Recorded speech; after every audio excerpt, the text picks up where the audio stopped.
Hello everyone, आप सभी का स्वागत है। आज हम बात करने वाले हैं क्लास 12 के कंटिन्यूटी के नेक्स्ट पार्ट पे। कंटिन्यूटी के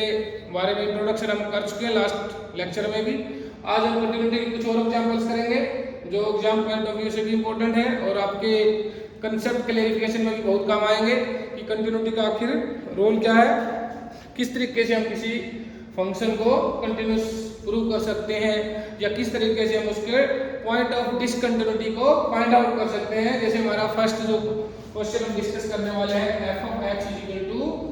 ये किस चीज का सिंबल है? ग्रेटेस्ट इंटीजर फंक्शन का। ठीक है, ग्रेटेस्ट इंटीजर फंक्शन। तो ग्रेटेस्ट इंटीजर फंक्शन क्या है, एक क्वेश्चन ये। दूसरी बात, कंटिन्यूटी को हम प्रूव कैसे करते हैं, जैसे लास्ट लेक्चर में हमने डिस्कस किया था, थोड़ा सा उसको हम रिवाइज करना चाहेंगे कि अगर हमारे पास फंक्शन की वैल्यू इस तरीके से किसी पॉइंट पे लेफ्ट और राइट में डिफरेंट हो, जैसे इसमें दिख रहा है x लेस देन 0 पे फंक्शन की वैल्यू ये है, ग्रेटर देन 0 पे ये है, x लेस देन 1 पे, ग्रेटर देन 1 पे, मीनिंग इन पॉइंट्स पे जो वैल्यू है वो अलग अलग है। तो इन पॉइंट्स पे हमें कंटिन्यूटी चेक करनी होगी और बाकी भी हम डायरेक्ट लिमिट निकाल कर कंटिन्यूटी फाइंड आउट कर सकते हैं किसी भी गिवन फंक्शन का। तो हमने क्या तरीका सीखा था कंटिन्यूस करने प्रूव करने के लिए या कंटिन्यूटी चेक करने के लिए कि कोई फंक्शन गिवन है तो हम क्या करते थे कि f of x limit x tends to c, f of x equal to f of c है, तब हम कहते थे कि फंक्शन कंटिन्यूस है। एक केस तो ये था। दूसरा, अगर लेफ्ट राइट में फंक्शन की वैल्यू डिफरेंट है उस केस में हम क्या निकालते थे, limit x tends to c minus f of x। c minus meaning क्या हुआ, इसको क्या कहते हैं हम लेफ्ट हैंड लिमिट लिए। Left hand limit x approaches c negative f of x is equal to limit x approaches to c minus, यहाँ लिखेंगे h tends to 0 f of c minus x। ये वैल्यू फाइंड आउट करते हैं। और इसी तरीके से राइट हैंड लिमिट जब निकालेंगे हम, राइट हैंड लिमिट में क्या है हमारे पास, जो लिखने का तरीका, limit x approaches c plus f of x is equal to limit s tends to 0 f of c plus x। ये c प्लस माइनस इसका डिफरेंस क्या है कि हम c को किस डायरेक्शन से अप्रोच कर रहे हैं, पॉजिटिव डायरेक्शन से या नेगेटिव से। अगर लाइन की बात करें, मान लेते c यहाँ है, c माइनस एच में अगर इस तरफ से c को अप्रोच कर रहे हैं और c प्लस एच मतलब इस तरीके से अप्रोच कर रहे हैं, इस तरफ से। ठीक है, तो c negative means negative direction से c को अप्रोच कर रहे हैं और c plus means positive direction से c को अप्रोच कर रहे हैं। अप्रोच करने का मीनिंग क्या हुआ कि हम इसके पास आ रहे हैं, जैसे जैसे वैसे वैसे फंक्शन की वैल्यूज क्या आ रही है, फंक्शन में क्या चेंज आ रहा है। अगर लिमिट लगाने पर फंक्शन की वैल्यू f ऑफ c की इक्वल आ जाती है, ये लिमिट और f ऑफ c मतलब फंक्शन की वैल्यू एग्जैक्ट इस पॉइंट पे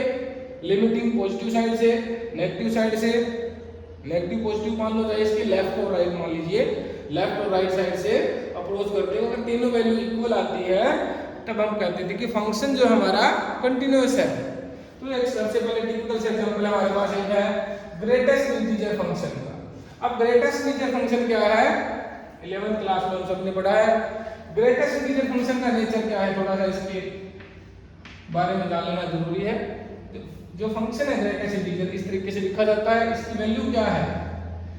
जैसे इसका नाम है ग्रेटेस्ट इंटीजर, मतलब ये दो इंटीजर्स जो है, इंटीजर्स के लिए ही स्पेशली इसके ऊपर एक अलग एग्जांपल है इंटीजर्स के लिए ही, और इंटीजर पे ही इनकी वैल्यू ये कहें इसका रोल जो है डिफरेंट है इंटीजर्स के लिए। और इंटीजर के बीच में जो भी रियल नंबर आएंगे वो आप देखिए क्या है, इसके साथ कैसे ये बिहेव करता है। जैसे कोई let c belongs to z, c कोई z मतलब कोई इंटीजर है, और अब बात कर रहे हैं कि जो x है अगर c माइनस 1 से c तक है, c माइनस 1 में क्या रिलेशन हुआ, c कोई इंटीजर है तो ये उससे पहले वाला इंटीजर है, c कोई इंटीजर है तो ये उससे पहले वाला इंटीजर है। तो इसके बीच में अगर x हो और लोअर लिमिट जो वैल्यू लिखी हो इक्वल भी हो तो आउटपुट c माइनस 1 ही देगा ये। और c से लेकर c प्लस 1 तक नेक्स्ट इंटीजर तक, इंटीजर टू इंटीजर, बीच में ये नहीं कि 1 2 3 ले लिया, 2 है बीच में, 2 पे ही ब्रेक हो जाएगा, ये हर एक पे इसका ब्रेक है, हर एक इंटीजर के ऊपर डिफरेंट बिहेव करेगा। c टू c प्लस 1 पे ci, और c प्लस 1 से अगर हम बात करें x को c प्लस 2 पर, ये c प्लस 1 देगा। ये तो कोई किसी भी लिए आपको बताया मैंने एक एग्जांपल लेके, कोई c कोई इंटीजर है, अगर इंटीजर c की वैल्यू ले लेते हैं, मान लेते हैं c 2 है, तो अगर उस तरीके से देखें, ये एग्जांपल है एग्जैक्ट फॉर्म इस तरीके से हम लिख सकते हैं, दो तीनों लिखने की जरूरत नहीं, 2 से काम चल जाएगा। अगर हमारे पास जो x है, इंटीजर जो है वो ये जो x है, इसकी वैल्यू 1 से लेकर 2 तक है, तो आउटपुट इसकी 1 आएगी, 2 2 3 है 2 आएगी। इसका मीनिंग क्या हुआ, 1 से 2 तक मतलब ग्रेटर इंटीजर 1 की वैल्यू 1 है, 1.1 की भी 1 है, 1.9999 इसकी भी 1 है। मतलब जब तक ये इंटीजर की वैल्यू नेक्स्ट इंटीजर को टच नहीं करेगा, ये पहले वाला इंटीजर वैल्यू देता रहेगा। ग्रेटेस्ट इंटीजर, इसका इंटीग्रल पार्ट तो 1 है, इसका भी 1 है।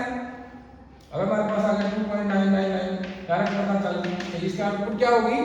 इंटीजर क्या है, ग्रेटेस्ट 2 है, आउटपुट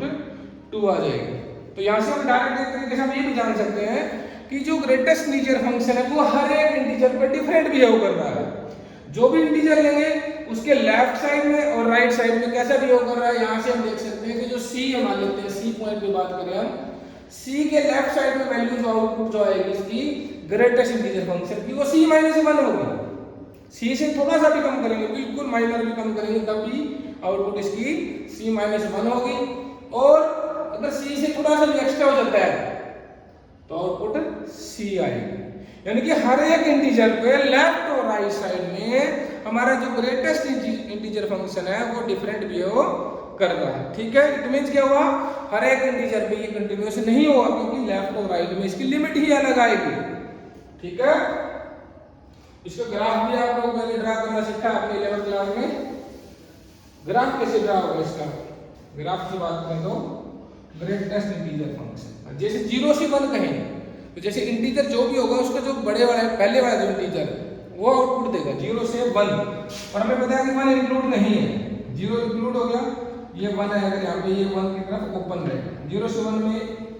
0, 1 से 2 में अगर यहाँ 1 है तो यहाँ 1 है, ये इंक्लूड हो जाएगा, 2 अगर यहाँ है तो ये ऐसे ओपन रहेगा, 2 to 3 ये क्लोज और ये ओपन, एंड पॉइंट ओपन रहेगा। ठीक है, तो ये लोअर जो पॉइंट है वो इंक्लूड होता है, अपर वाला इंक्लूड नहीं है। क्यों, क्योंकि अपर जो वैल्यू है c तक, c भी इक्वल होती है तो वैल्यू c दे ही देगा। ग्रेटेस्ट इंटीजर फंक्शन का भी है वैसा ही है, इंटीजर वैल्यू पे तो इंटीजर देगा ही, इंटीजर से थोड़ा सा भी एक्स्ट्रा हो गया लेकिन नेक्स्ट इंटीजर नहीं आया तो वो जो इसमें ग्रेटेस्ट इंटीजर वैल्यू वही देगा। अब हम बात करें 0 से 1 के बीच में कितनी वैल्यू है, इनफाइनाइट वैल्यू है, बहुत सारी है, 0.1 0.001 0.002 सो मेनी वैल्यूज, तो इनकी जो आउटपुट है 0 ही देगा, यहाँ 1 यहाँ 2, इसी तरीके से नेगेटिव साइड में भी यहाँ पे ये इंक्लूड नहीं होगा, ये इंक्लूड कहाँ है, 0 से 1 में, -1 से 0 में -1 वैल्यू आएगी, फिक्स रहेगी एंड सो। ठीक है, अब हम इसकी लिमिट की बात करते हैं, कंटिन्यूटी ऑफ फर्स्ट एग्जांपल हम लेते हैं f(x) of is equal to greatest integer function, continuity of greatest integer function. ठीक है, क्या लिखते हैं इसको, ग्रेटेस्ट इंटीजर फंक्शन। ये बहुत इंपॉर्टेंट है बेटा आपके लिए, अगर आप फर्दर स्टडी करते कभी बार बार एग्जांपल हमें जरूरत पड़ती है इसकी, ये काउंटर एग्जांपल देने में काम आएगा, और कोई भी कंटिन्यूटी भी है इसकी, डिफरेंशिएबिलिटी में भी क्वेश्चन आ जाता है, हो सकती है। अब तो डिस्कस कर रहे हैं पूरी रियल लाइन के लिए, कंप्लीट रियल लाइन में जो ग्रेटेस्ट इंटीजर फंक्शन है कहां पर कंटीन्यूअस है और कहां कंटीन्यूअस नहीं है। कई बार पर्टिकुलर केस में दे देते हैं कि 1 to 4 में चेक करो, 1 to 4 में 1 से लेकर 4 तक के बीच में x की वैल्यू अगर है तो ये कैसे बिहेव करेगा, किस पॉइंट पर डिसकंटिन्यूअस है, कंटीन्यूअस नहीं है। तो सबसे पहले हम बात करते हैं जो f of x की वैल्यू हमने लिख ली, यही है हमारे पास f of x, ये लिख ली इसका। ठीक है, हमने स्टार में जो लिखी वैल्यू, ये वैल्यू इस तरीके से हम लिख सकते हैं, और ये भी नहीं लिखो तो कोई बात नहीं, ये लिखी वैल्यू इतनी ही काम काफी हमारे। ठीक है, f of x is equal to c-1, अगर वैल्यू C-1 से लेकर C तक है और C to C+1 के लिए आउटपुट C होगी। C क्या है? बिलोंग्स टू Z, यानी इंटीजर है। ठीक है, तो सबसे पहले आप हम फंक्शन लिख लेंगे, let C belongs to Z, C कोई भी इंटीजर है, f ऑफ x की वैल्यू क्या हमारे पास ये है, f ऑफ C कोई इंटीजर है तो ये ग्रेटेस्ट इंटीजर, और किसी इंटीजर पे आउटपुट क्या आएगी? C आ जाएगी। तो मैंने एक पॉइंट निकाल कर रख लिया हमारे पास कि f ऑफ C की वैल्यू C आ गई। अब हमारे केस क्या रह गया, limit x tend to C plus और x tends to C minus, मतलब C जो हमारे पॉइंट हमने जो लिया है उसके लेफ्ट और राइट में फंक्शन का बिहेव चेक करेंगे। तो हमें लिखते हैं left hand limit x approaches C minus f of x is equal to limit x tends to 0 f of C minus x is equal to f of C minus x का मतलब क्या हुआ, limit लिखो पहले x tends to 0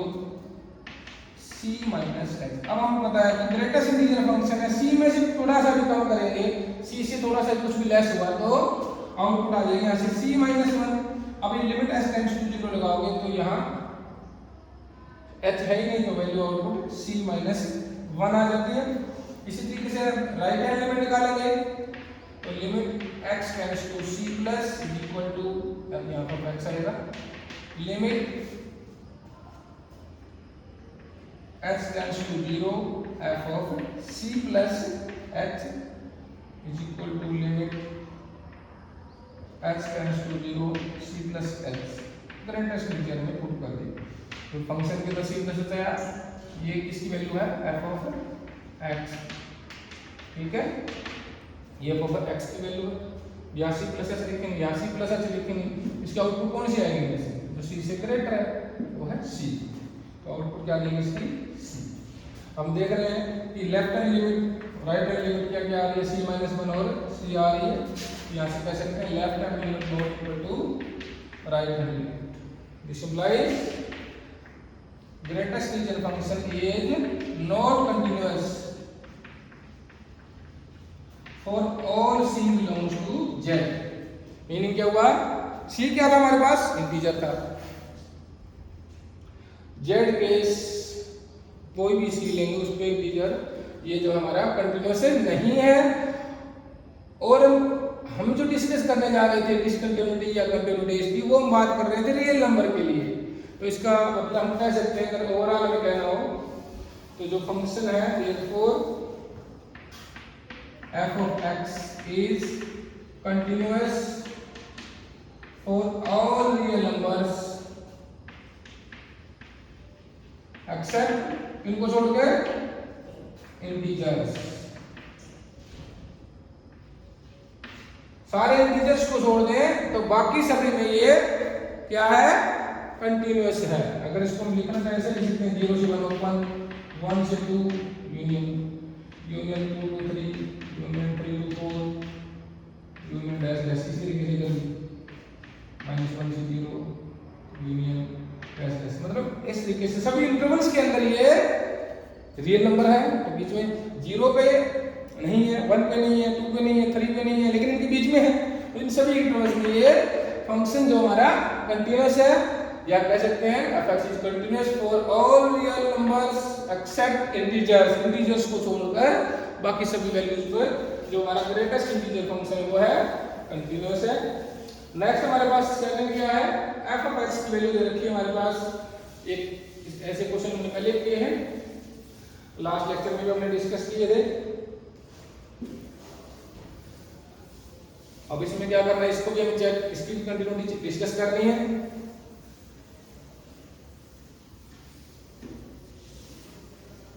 तो continuity की जैसे वही चीज है, सबसे पहले इतने केस कितने बनेंगे, किस किस में ये बात करते हैं। तो जो रियल लाइन हमारे पास रियल है उसको किस किस में डिवाइड हो जाएगा,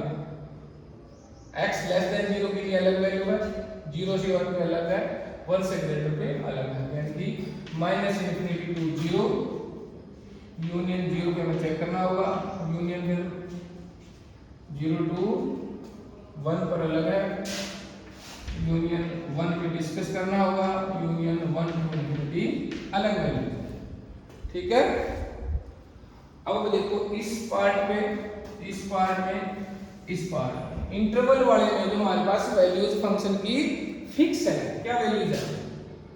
फॉर x बिलोंग्स टू, तीनों पार्ट एक साथ कर सकते हैं। ये हमारे पास इस तरीके से होगा, केस 1, केस 2 क्या होगा, x बिलोंग्स टू 0 to 1, ये केस सेकंड हो गया। केस थर्ड लेंगे तो x बिलोंग करेगा 1 to इंफिनिटी। हम जो पॉइंट है, क्योंकि हमें पता है कि किसी पॉइंट पे अगर हमें कंटिन्यूटी डिस्कस करनी हो तो पॉइंट के लेफ्ट और राइट में लिमिट हमें निकाल कर देखनी होगी, इसलिए पहले इंटरवल पे बात कर लेते हैं। f of x first case में क्या होगा, अगर x की वैल्यू लेस देन 0 है 2x, इस केस में क्या होगा, f of x equal to 0 to 1, मतलब 0 दोनों के बीच में वैल्यू 0 है। और लास्ट में कितनी है, f of x equal to 4x। अब इसमें क्या लिखना है, f x is polynomial and hence continuous. ये कंटीन्यूअस है, ये क्या है, f x इज कांस्टेंट है, कंटीन्यूअस है, ये भी पॉलिनोमियल है एंड हेंस कंटीन्यूअस, यानी कि for all real numbers belongs to this, this and this. ये तीन केस को हम इस तरीके से सिंपल से लिख देंगे कि तीनों में ये कंटीन्यूअस है, कहीं कांस्टेंट फंक्शन बन रहा है तो कहीं पॉलिनोमियल बन रहा है, ठीक है। अब हम बात करनी होगी जो पॉइंट जो छोड़े हैं उनके ऊपर। अब हम बात करेंगे केस 4 होगा, continuity at x equal to 0 पे बात करनी है, तो limit x tends to 0 minus f of x is equal to, अब हमें x टेंड्स टू 0 लिखने की जरूरत नहीं है, हमारा जो पॉइंट है पहले ही 0 है। लिमिट x अप्रोचिंग 0, जो फंक्शन की वैल्यू है 0 के लेफ्ट साइड में क्या वैल्यू है, 0 के लेफ्ट के लिए फंक्शन की वैल्यू 2x है, 2x x टेंड्स टू 0 लगाओगे वैल्यू आ गई 2 into 0 0। Limit x tends to 0 plus f of x is equal to limit x tends to 0 plus 0 से प्लस के लिए, 0 से ग्रेटर के लिए वैल्यू क्या है, 0 to 1 के बीच 0 ही है, ये भी 0 आ गई। This implies left hand limit is equal to right hand limit is equal to f of 0। f of 0 value क्या है, यही इसी पर लिखना चाहिए था हमें, f of 0, 0 किस में इंक्लूड है, देखो यहाँ इक्वल टू है, यहाँ इक्वल टू है, इक्वल टू क्या है 0 0, यानी कि तीनों वैल्यू इक्वल आ गई। This implies f x is continuous at x is equal to 0, इसमें भी कंटीन्यूअस है। अब कौन सा पॉइंट बच गया, 1 बच गया, हमें डिस्कस करना है सेम इस तरीके से 1 पे, case 5 1 x is equal to 1, तो f of x1 है, f of 1 क्या होगा, f1 क्या होगा, हमारा फंक्शन क्या है, इसमें 1 इंक्लूड है, देखो इसमें 1 इंक्लूड है, क्या है ये 0। लेफ्ट हैंड लिमिट निकालनी है, लिमिट x अप्रोचेस 1 माइनस आएगा, 1 पे बात कर रहे हैं, f of x is equal to limit x tends to 0 f of 1 minus h, 1 minus h कौन सी फंक्शन में पुट करनी है हमें, 1 के लेफ्ट साइड में, फंक्शन की वैल्यू क्या है 1 के लेफ्ट साइड में, x लेस देन 1 में फंक्शन की वैल्यू क्या है 0 equal to limit x tends to 0, इस फंक्शन की वैल्यू 0 आ गई और पूरी 0 आ गई। इसी तरीके से राइट हैंड लिमिट निकालेंगे, limit x approaches 1 plus f of x is equal to limit x tends to 0, right hand 1 plus h, limit x tends to 0 1 plus h, 1 से ग्रेटर अगर x है तो फंक्शन की वैल्यू क्या given है 4x, 4x x tends to, अब हमारे पास क्या है, x की जगह क्या लिखेंगे, x की जगह क्या लिखना है 1 plus h, 1 plus h tends to 0 करोगे तो ये वैल्यू हो जाएगी 4, ठीक है। तो इसका लेफ्ट हैंड लिमिट 0 आ गई, राइट हैंड 4 है, तो दोनों लिमिट्स इक्वल नहीं है, तो हम क्या कह सकते हैं,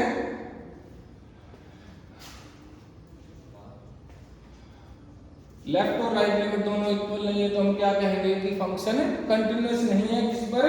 1 पर नहीं है, 1 पर कंटिन्यूअस नहीं है। This implies left hand limit not equal to right hand limit, this implies f of x is not continuous at x is equal to 1। क्यों नहीं है? क्योंकि लेफ्ट और राइट लिमिट इक्वल नहीं आई है, कंटिन्यूअस नहीं है, यानी कि ये जो फंक्शन है इसका पॉइंट ऑफ डिसकंटिन्यूटी अगर पूछा हो तो क्या आएगा, 1, x is equal to 1 पर ये फंक्शन कंटिन्यूअस नहीं है। ठीक है, क्लियर सबको? तो ऐसे क्वेश्चन में क्या करना है, या तो पर्टिकुलर हमें पॉइंट गिवन हो कि इन पॉइंट्स में ही चेक करनी है, तब तो ये जो केस 4 और 5 है इस टाइप से भी डिस्कस करना है। ठीक है, मतलब पॉइंट में चेक करना है तो पॉइंट को तो लेफ्ट और राइट में निकाल के देखेंगे, हम उस तरीके से चेक कर लेंगे। और अगर कंप्लीट पूछे, डायरेक्ट पूछे डिस्कस कंटिन्यूटी मींस पूरी रियल लाइन के लिए बात करना है। पूरी रियल लाइन क्या होती है हमारे पास, माइनस इंफिनिटी टू इंफिनिटी पूरी लाइन है, इसको हमें ब्रेक कर लेना है। कहां पे ब्रेक होगी ये, जिन पॉइंट्स हमारे फंक्शन की वैल्यू डेफिशिएंट हो रही है, चेंज हो रही है, अलग अलग दे रखी है, उन्हीं पर हमें वैल्यूज को, ये जो हमारा इंटरवल है कह सकते हैं या फिर रियल लाइन, इसको ब्रेक कर लेंगे। और जो इंटरवल है उसको सबसे पहले डिस्कस करेंगे और जो पॉइंट है उसमें फिर से अलग से हम डिस्कस करेंगे। ठीक है, नेक्स्ट क्वेश्चन है, छोटे छोटे क्वेश्चन है, अब आपको क्लियर हो गया होगा। नेक्स्ट हमारे पास कुछ चीजें और हैं तो पहले थोड़ा सा शॉर्ट में बात कर लेते हैं, तो फिर हम बीच वाले जो पार्ट है लास्ट में जैसे क्वेश्चन दे रखे हैं हमारे पास, अगर हमारे पास दो फंक्शन है f and g are continuous, if f and g are real valued function,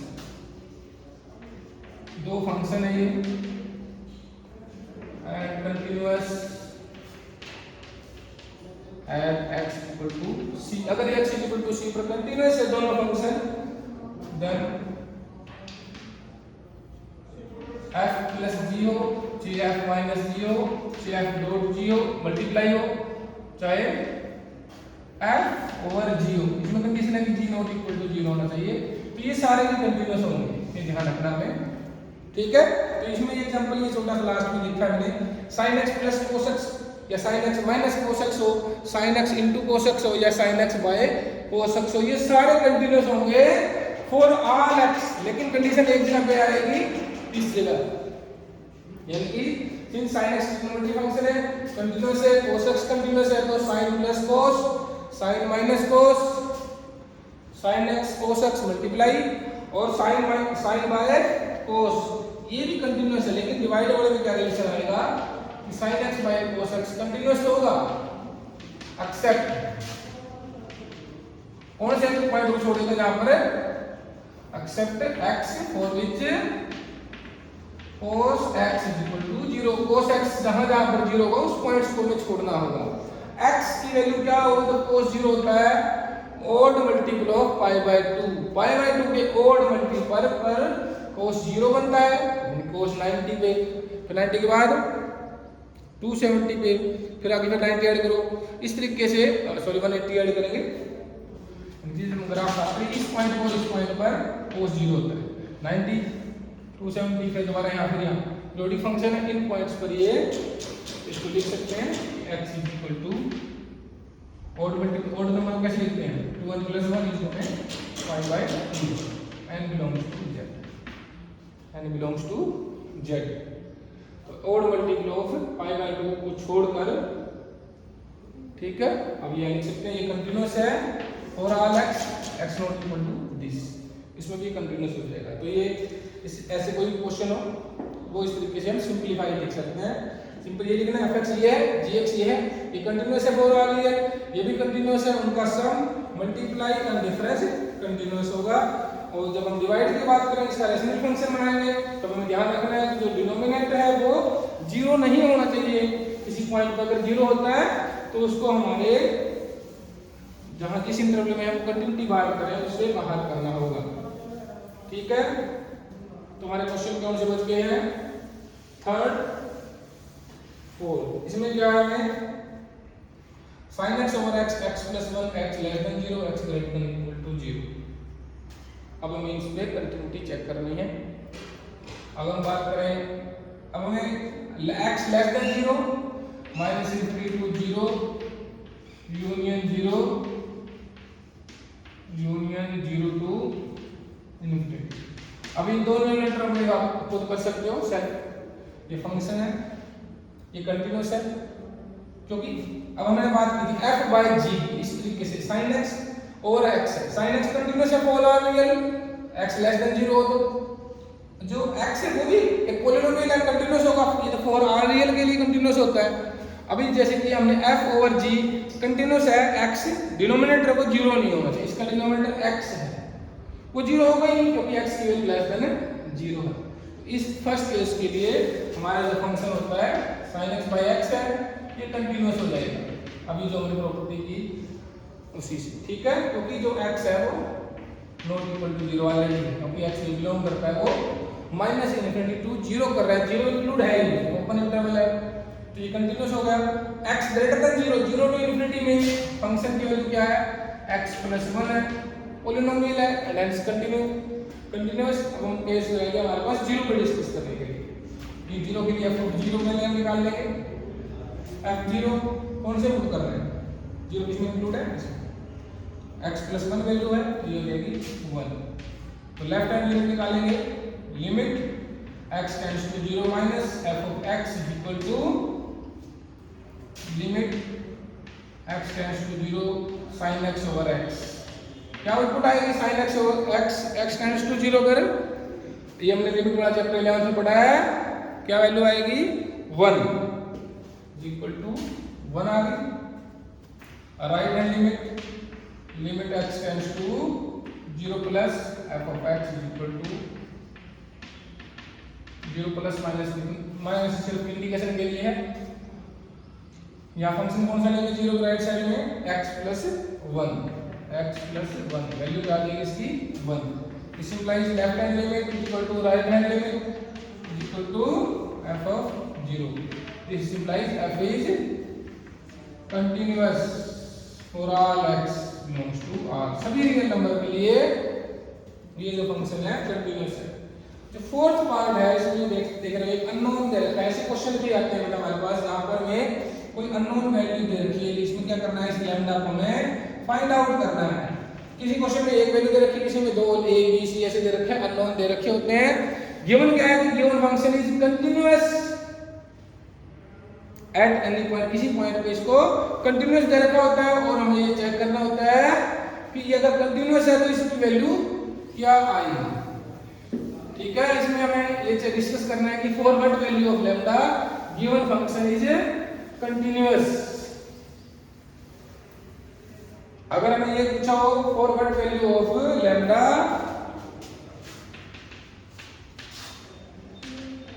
for what value of lambda f of x is continuous, किस वैल्यू के लिए फंक्शन कंटिन्यूअस है चेक करना हो तो अब हम बात करते हैं अगर x लेस देन, अब वही केस है minus infinity to 0 union 0 to interval है 0 टू इनफिनिटी, इसमें वैल्यू क्या है lambda into x square minus 2। इसमें तो लैम्डा कुछ भी हो, एक तरीके से पॉलिनोमियल है क्योंकि लैम्डा तो कांस्टेंट होगी साथ में, ये तो कंटीन्यूअस होगा फॉर ऑल लैम्डा, कोई भी लैम्डा हो अगर x से बिलोंग करता है तो कंटीन्यूअस है। 0 टू इनफिनिटी में क्या फंक्शन 4x प्लस 1 है, डायरेक्ट आंसर आएगा 4x प्लस 1 क्या है पॉलिनोमियल फंक्शन है and hence continuous for all x, इसमें बिलोंग करे तो 0 टू इनफिनिटी। सिर्फ डिस्कस करने के लिए एक चीज रह जाती है इस पर 0, क्योंकि 0 के लेफ्ट और राइट में फंक्शन अलग है, तो वो इक्वल होगा कब, जब वैल्यू हमारे पास तीनों इक्वल आए। तो हमारे पास जो फंक्शन है लिमिट लेफ्ट हैंड लिमिट निकालेंगे, सबसे पहले हम निकालते हैं फंक्शन की वैल्यू एट 0 f ऑफ 0, इसमें इंक्लूड है अपर या लोअर में, इक्वल टू यहाँ x के लिए 0 करो 0 minus 0 into lambda 0। Left hand limit निकालेंगे, लेफ्ट हैंड लिमिट में क्या है limit x tends to 1 0 minus f of x is equal to limit x tends to 0, function की वैल्यू क्या है लैम्डा इनटू में x square minus 2x। Equal to, अब zero limit जैसे पोस्ट आएगा हम zero lambda equal to zero minus zero हो गया, राइट हैंड लिमिट हो गई, limit x approaches to zero plus f of x is equal to limit x tends to zero, zero के right side function की value क्या दे रखी है 4x plus 1, 4x plus 1 equal to क्या देगा x जीरो को तो बना देगी, इसका मतलब क्या left hand limit not equal to right hand limit. अब यहाँ लैम्डा का रोल क्या रहेगा, लैम्डा तो कुछ ही वैल्यू नहीं आएगा, इसमें भी नहीं आया, इसमें भी नहीं आया, इसमें भी नहीं आया, इसका मतलब क्या हुआ फॉर ऑल लैम्डा, लैम्डा की वैल्यू चाहे कुछ भी हो, हमारा जो फंक्शन है वो कंटिन्यूअस रहेगा इस और इस इंटरवल में, लेकिन जीरो पे वो कंटिन्यूअस हो ही नहीं सकता। अगर यहाँ पे किसी चीज पर लैम्डा आता तब तो हम कहते हैं कि लैम्डा की वैल्यू ये होनी चाहिए, अगर यहाँ पर लैम्डा आता, मान लेते हैं यहाँ लैम्डा होता तो यहाँ लैम्डा आ जाता, फिर तो कहते हैं कि लैम्डा की वैल्यू जीरो के इक्वल होनी चाहिए, तभी तीनों वैल्यू इक्वल होती। अगर यहाँ लैम्डा आ जाता हमारे पास तब तो हम कहते हैं कि तीनों वैल्यू इक्वल हो, तब कंटिन्यूअस होगा। अब लैम्डा का रोल नहीं है, ना इसमें ना इसमें ना इसमें, कहीं भी नहीं है, तो हम कह सकते हैं कि गिवन फंक्शन है जो continuous for all x belongs to this and this for all lambda and is discontinuous at x is equal to 0 for all lambda, ठीक है, this implies f of x is not continuous and x is equal to 0 for all lambda, lambda की value कोई भी हो उस सभी के लिए डिसकंटिन्यूअस ही